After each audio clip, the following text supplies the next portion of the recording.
It's been 2 years since Razer released the Kishi, which was a great success. Even with its high price, it became one of the controllers to beat, offering a quality controller with sticks and buttons worthy of a console. Now Razer tries to repeat its success with the new Kishi version 2, completely changing the design with different sticks and buttons. Let's see if it's worth the price, or just help us remind that sequels are never good. Welcome back, I'm Claudio, and this is Zero to Tech.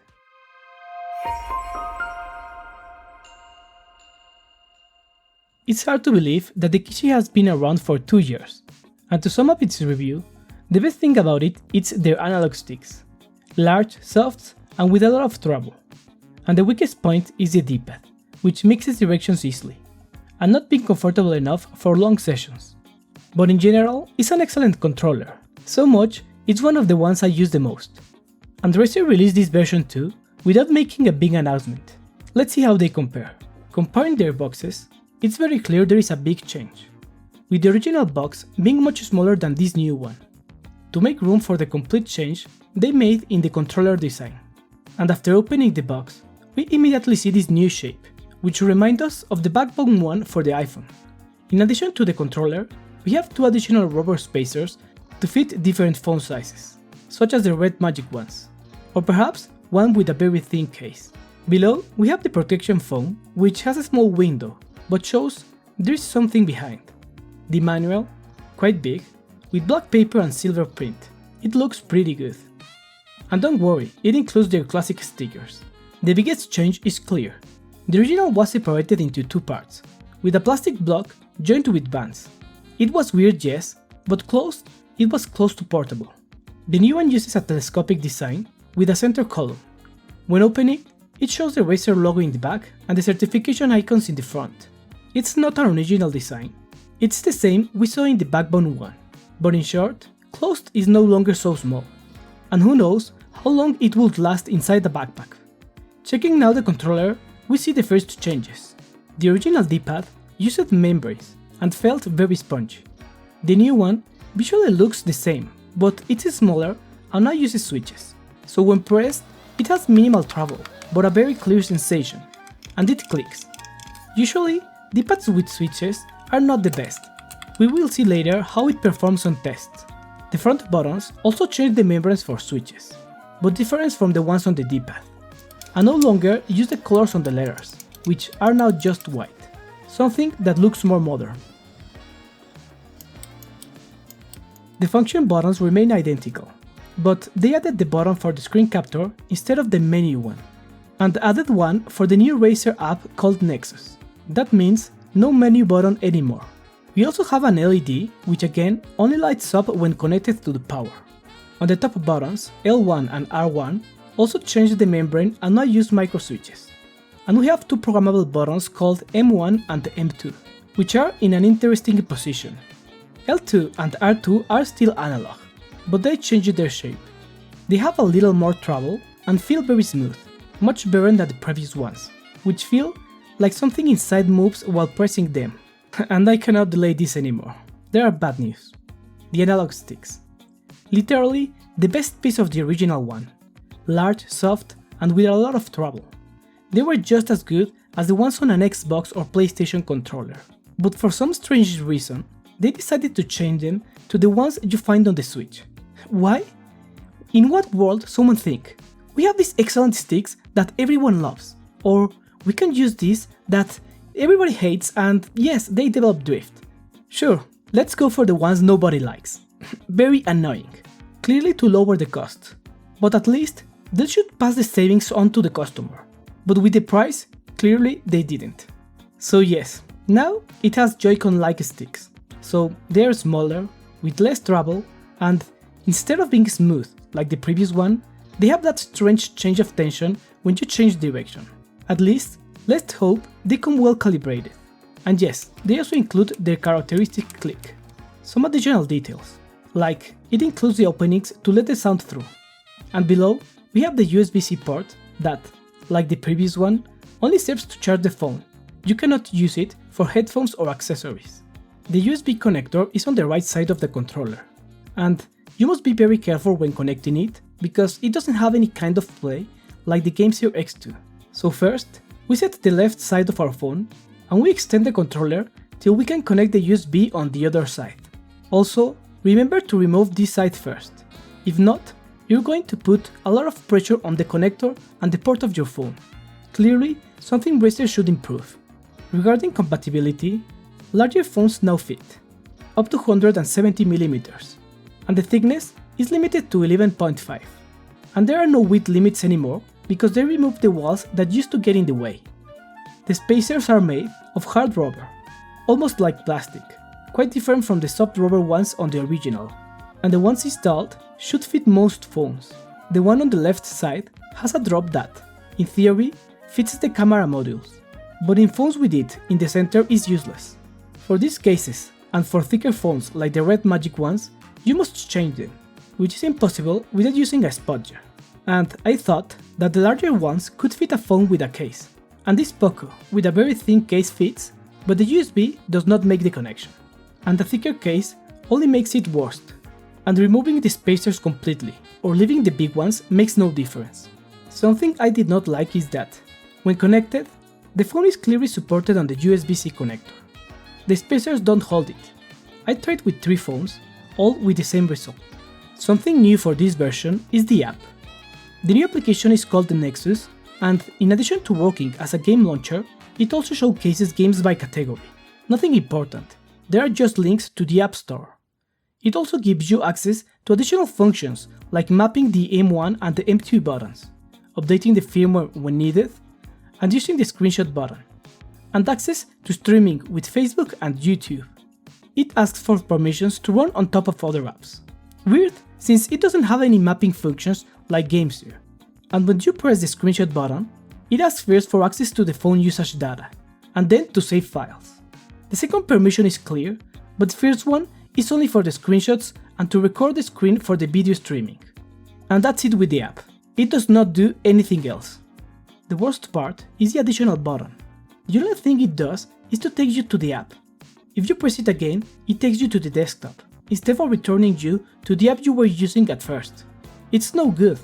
The worst thing is the terrible position. I pressed it by accident like 10 times during my tests. They barely think it through. Let's jump right to it.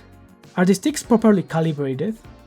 Yes, much better than most of the other controllers that also use them. The figure drawn on the tests is not so rounded, but it skips the corners and it's not skewed. It doesn't have any dead zones, so moving the dot is easy and doesn't make any weird moves. Painting the entire area was no problem. Testing the buttons, we see that everything is in place. They and the D-pad felt pretty good, although Start and Select are not in the same height. L2 and R2 also feel great. They have a linear progression and, while they don't have the same trouble as the Xbox ones, regulating the pressure is very easy. We started with Grid to try testing the analog buttons, and what can I say? The truth is, it's impossible to use this game for tests. They spent all the money on graphics and none on the controller implementation. It's by far the worst I've ever used in a car game. Not even adjusting it fixes it, and the worst part, at least with this controller, it doesn't support Analogue R2 and L2, so let's try something else. Next up was Forza Horizon on xCloud. At least here, the analog buttons work, and they work amazingly. They don't have much more trouble than the original ones, but being softer makes it easier to regulate the pressure. In my opinion, a big improvement. But the stick is the opposite story. They are very small, and in Morse Rally they feel a bit better. Short and long movements are easy to manage, but mid-pressure is a problem. You either fall short or go over. In short, very good analog buttons, but the stick is barely acceptable. Now let's try shooters, and I didn't expect the result. Just that middle ground pressure that didn't work for car games, worked well in shooters. I tried Fortnite first because of its native support, and it was a pleasant surprise. I thought it was going to be unplayable, but the right calibration on the sticks means no problem while playing. The same happened with Call of Duty Mobile. No native support, but Mantis and this controller make a great pair. It's not the same as playing with native support, but this is one of the controllers that have worked the best. But don't get me wrong, it's no better than the sticks on the original Kishi. Other controllers have this type of sticks, but always bad due to poor calibration by the manufacturer. With the Kishi version 2, this was no problem. It also works great in emulators. In the N64 controller test, the corners don't go off and draw a very similar figure to the correct one, and you can feel it while playing Mario 64, where you can adjust the run with very precise directions. The only move that didn't work is to make Mario rotate in its own axis.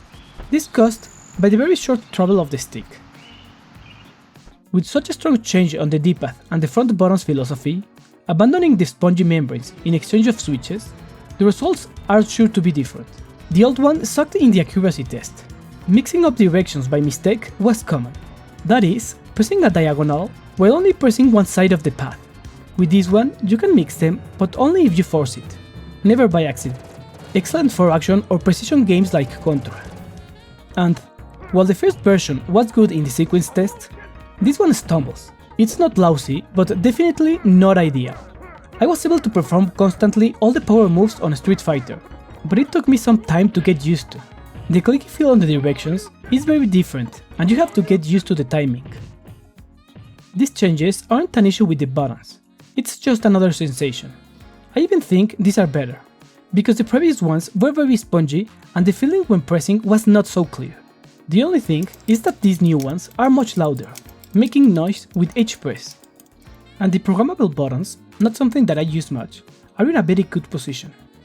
I set them to L3 and R3, which makes sense to me, but I wish I could set additional functions like the missing menu button, or better yet, use them as additional buttons.